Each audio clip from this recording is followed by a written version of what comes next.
আজ বানাবো সর্ষে বাটা দিয়ে চাপলা মাছ। চাপলা মাছগুলো ধুয়ে নিয়েছি, এতে নুন হলুদ মাখিয়ে নেব। মাছগুলো মাখা হয়ে গিয়েছে, এবার কড়াইয়ে সাদা তেল দিয়ে দেব।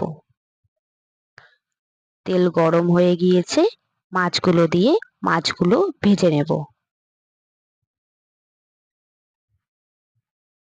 মাছগুলো এবার উল্টে নেব।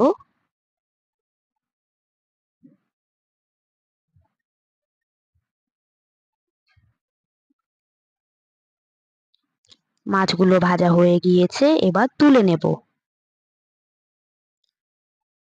সেই তেলে দিয়ে দেব কুচো পেঁয়াজ, পেঁয়াজগুলোকে লালচে করে ভেজে নেব। বাটা মশলা করে নেব, সাদা সর্ষে কালো সর্ষে সামান্য নুন হলুদ কাঁচা লঙ্কা পেস্টটি দিয়ে দেব। সামান্য জল দিয়ে দেব। এবার স্বাদ মতো নুন পরিমাণ মতো হলুদ গুঁড়ো দিয়ে মশলাটিকে কষে নেব।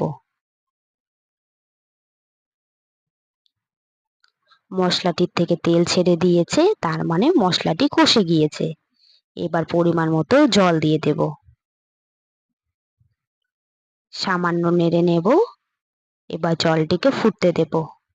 জলটি ফুটে গিয়েছে, ভেজে রাখা মাছগুলো দিয়ে দেব। আবারও নেড়ে নেব। জলটিকে খানিকটা ঘন করে নেব। জলটি ঘন হয়ে গিয়েছে, এবার নামিয়ে নেব। এতেই তৈরি হয়ে যাবে আমাদের সর্ষে বাটা দিয়ে চাপলা মাছ।